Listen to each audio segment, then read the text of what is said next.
Hey, ubongekile lo nginiphathele umgosi wakamuva ohamba phambili. Ungakhohlwa-ke ukupressa i-subscribe button ne-notification button khona ungeke uphuthwe lutho engi-uploadayo. UMusa Mseleki useveze ukuthi kuningi abantu abazokufunda ohlelweni oluzokwethulwa oluthi Mnakwethu oluzoqala kuMzansi Magic 161 ngoJanuwari ngo-8 ebusuku.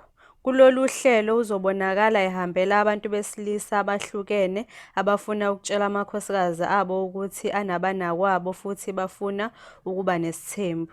Ekhuluma neSolezwe uMusa uthe isithembu yinto abantu abayithandayo ngakho kuningi abazophinde bakufunde kulolu hlelo.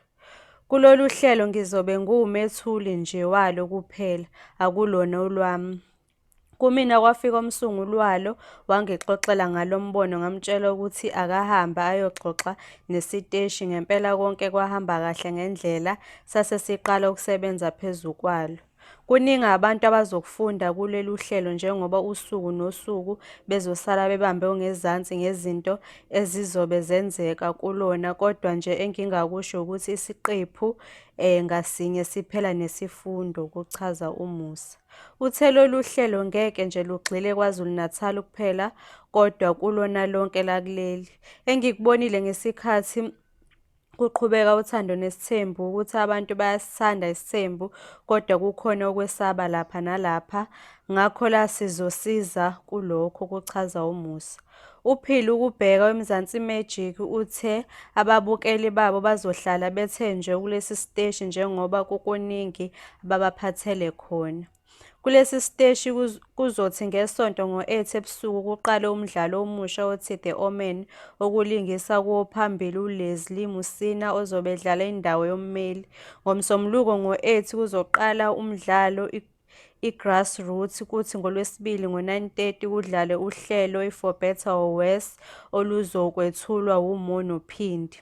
Isizini yesiteshi yohlelo iBing Bonang iza kuMzansi Magic njengoba yona izodlala ngo-8 ebusuku bese ngoLwesine kubonakala uMacaphuna kusalwa seThekwini uShoni Mkhize obedume ngoMpisane ekhombisa ngobukhazikhazi bempilo yakhe ohlelweni oluthi KwaMaMkhize oluzodlala ngo-8 ebusuku.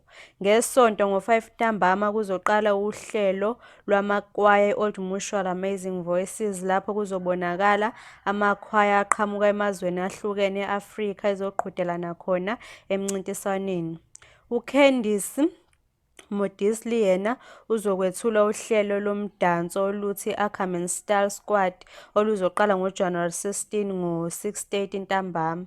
KuMzansi Magic wethu kuzoza isizini yokuqala yohlelo oluthi Mat Me Noah kusuka ngoJanuwari 4 ngo-7 ebusuku. Siyabonga kakhulu, ungakhohlwa ukushiya uvo lwakho kwi-comment section box nokusubscribe uma ungakasubscribe.